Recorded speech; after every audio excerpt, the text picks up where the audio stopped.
కార్తీక పురాణము వనభోజన మహిమ. ఇళ్ళ శరీరదారులకు నిల్లను చీకటి నూతి లోపలన్ ద్రిల్లక మీరుమే మనుమమతి భ్రమనంబున భిన్నులై ప్రవర్తిల్లక సర్వమున్నతదని దివ్య కళామయమంచు విష్ణునందుల్లము చేర్చి తారాడ వినుండట మేలు నిశాచరాగ్రని. ఓ జనక మహారాజా, కార్తీక మాసంలో స్నానదాన పూజానంతరమున శివాలయమునందున గాని విష్ణు ఆలయమందున గాని శ్రీమద్ భగవద్గీత పారాయణము తప్పక చేయవలెను. అలా చేసిన వారికి సర్వ పాపములు నివృత్తియగును. ఈ కార్తీక మాసంలో కరవీర పుష్పములు శివకేశవులకు సమర్పించిన వారు వైకుంఠమునకు వెళ్ళుదురు.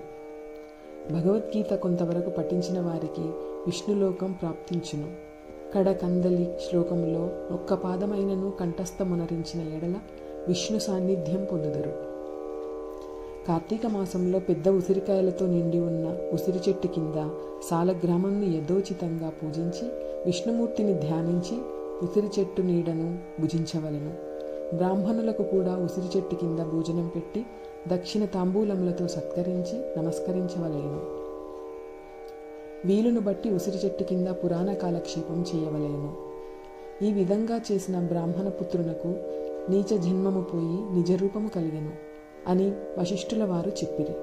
ఇది విని జనక మహారాజు, మునివర్య, ఆ బ్రాహ్మణ యువకునకు నీచ జన్మమేల కలిగెను, దానికి గల కారణమేమిటి అని ప్రశ్నించగా వశిష్ఠుల వారు ఈ విధంగా చెప్పనారంభించిరి.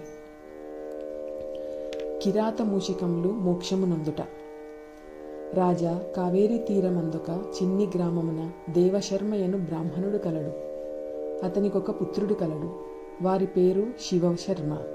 చిన్నతనం నుండి భయభక్తులు లేక అతి గారాభముగా పెరుగుట వలన నీచ సహవాసములు చేసి దురాచారపరుడై మెలుగుచుండెను.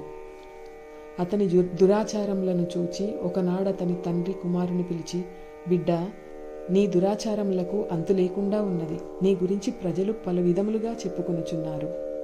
నన్ను నిలదీసి అడుగుచున్నారు. నీ వల్ల కలుగు నిందలకు సిగ్గుపడుతూ నలుగురిలో తిరగలేకపోవచ్చున్నాను.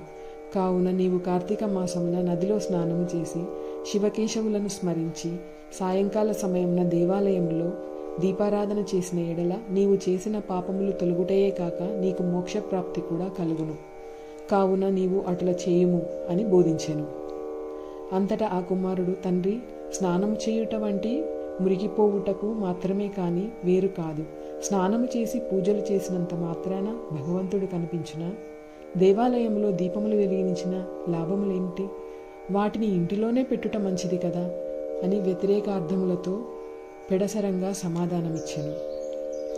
కుమారుని సమాధానము విని తండ్రి, ఓరి నీచుడా, కార్తీక మాస ఫలము అంత చులకంగా చూస్తున్నావు కదా. నీవు అడవిలో రావి చెట్టు కింద తొర్రయందు ఎలుక రూపంలో బ్రతికెదవుగాక అని కుమారుని శపించెను. ఆ శాపముతో కుమారుడగు శివశర్మకు జ్ఞానోదయమై భయపడి తండ్రి పాదములపై బడి, తండ్రి క్షమించుము, అజ్ఞానాంధకారంలో బడి దైవమును దైవ కార్యములను ఎంతో చులకనగా చేసి వాటి ప్రభావములను గ్రహింపలేకపోతుంది. ఇప్పుడు నాకు పశ్చాత్తాపము కలిగినది. నాకు ఆ శాప విమోచనము ఎప్పుడో ఏ విధంగా కలుగునో దానికి తగు తరుణోపాయం ఏమిటో వివరింపుము అని ప్రాధేయపడెను. అంతటా ఆ తండ్రి, బిడ్డ, నా శాపమును అనుభవించుచు మూషికమువై పడియుండగా నీవెప్పుడు కార్తీక మహత్యమును వినగలవో అప్పుడు నీకు పూర్వదేహ స్థితి కలిగి ముక్తి నందుదువు అని కుమారుని ఊరడించెను. వెంటనే శివశర్మ ఎలుక రూపము పొంది అడవికి పోయి ఒక చెట్టు తొర్రలో నివసించుచు ఫలమును తినుచు జీవించుచుండెను. ఆ అడవి కావేరీ నది తీరమునకు సమీపమున ఉండుట చేత స్నానార్థమై నదికి వెళ్ళువారు అక్కడనున్న ఆ పెద్ద వటవృక్షము నీడను కొంతసేపు విశ్రమించి లోకాభిరామాయణము చర్చించుకొనుచు నదికి వెళ్ళుచుండెడివారు. ఇలా కొంతకాలమైన తరువాత కార్తీక మాసంలో ఒక రోజున మహర్షి అను విశ్వామిత్రుల వారు శిష్య సమేతంగా కావేరీ నదిలో స్నానార్థమై బయలుదేరినారు. నమస్కరించి, మహానుభావులారా, తమరు ఎవరు? ఎందుండి వచ్చితిరి? మీ దివ్య దర్శనంతో నా మనస్సు చెప్పరాని ఆనందము కలుగుచున్నది. కావున వివరింపుడు అని ప్రాధేయపడెను. అంత విశ్వామిత్రుల వారు, ఓయి కిరాతక, మేము కావేరీ నది స్నానార్థమై ఈ ప్రాంతమునకు వచ్చితిమి. స్నానమాచరించి కార్తీక పురాణమునకు పఠించుచున్నాము. నీవును ఇచ్చట కూర్చుండి సావధానుడవై ఆలకింపుము అని చెప్పిరి. అటుల కిరాతకుడు కార్తీక మహత్యమును శ్రద్ధగా ఆలకించుచుండగా తన వెనుకటి జన్మ వృత్తాంతమంతయు జ్ఞాపకమునకు వచ్చి పురాణ శ్రవణానంతరము వారికి ప్రణమిల్లి తన పల్లెకు పోయెను.